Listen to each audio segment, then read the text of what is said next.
Hi everyone. Today I'm showing you some different brushes for watercolor painting and what they are used for. So here's a selection of paintbrushes that I use when I paint with watercolor. On the left we have two flat brushes, so you can see they're flat on the top edge. And then we've got a fan brush. This is a round brush, and got them in different sizes. And then the last brushes are, they can either be called a liner brush if it's quite long, or also a round brush. All right, so we're gonna get going here. I'm just going to put some color down. I'm just gonna use a few colors that I think will have contrast with the white paper.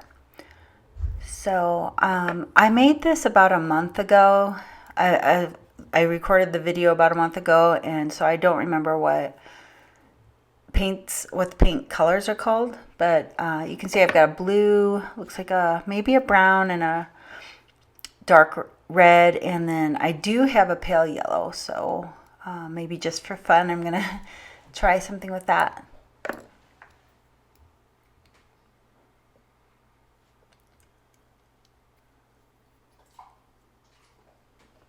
Okay, here maybe you can see the names of the colors.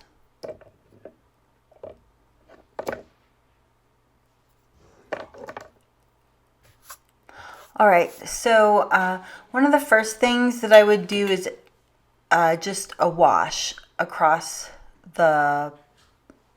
you could either do it on the entire paper or just a part of the paper.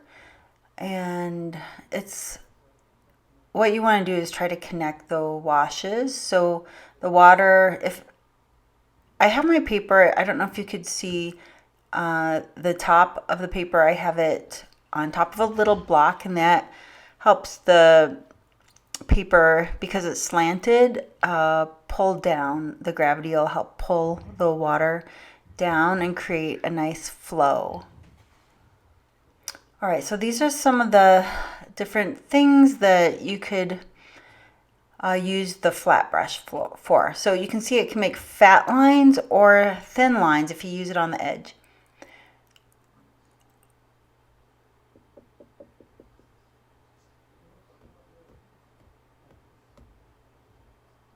And as you can see, that technique caused a little bit of splatter. Sometimes people like splatter, but you might want to just play around like I'm doing here before you get started on a painting, just to see what effects your paints have. So this brush right here can hold a lot of water. It's a round brush, and it's also a natural, I think, sable brush. So it can really hold a lot of water and paint.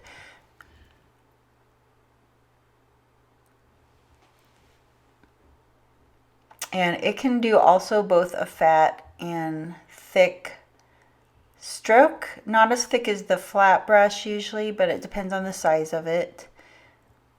I'll have, as you can see, softer edges if you do make a broad brush stroke with it.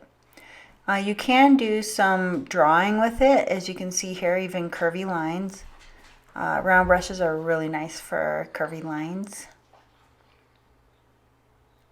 It does have a tendency to splatter, so just be aware of that.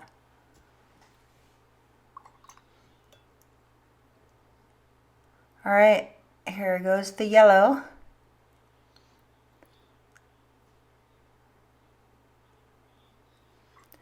So you can see it's nice for some of the smaller details, but I think maybe not the finest details while you're working wet on wet. Okay, so the fan brush can be used for, usually you'll want to use a fan brush, I would say, kind of like a dry brush, so not very wet. And then you can make fur or texture, and You know, you can do it in straight lines. It almost looks like wood grain, and squiggly lines, or short layers like this. So just different effects.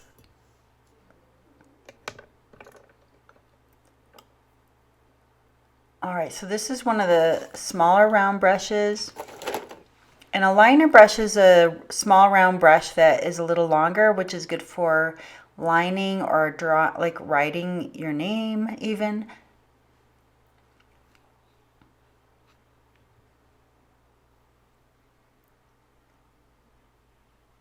So again, all the round brushes are good for curved lines.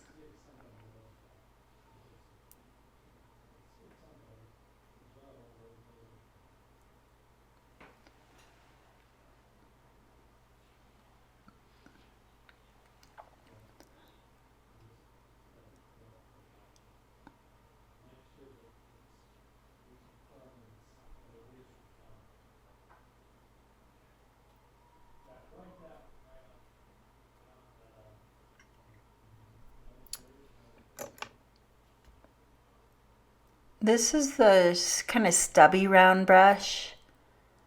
I don't use it very often actually, but might be good for fine details.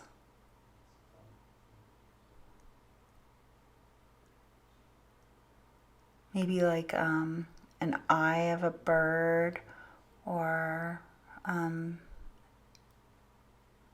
getting into little nooks and crannies of your painting.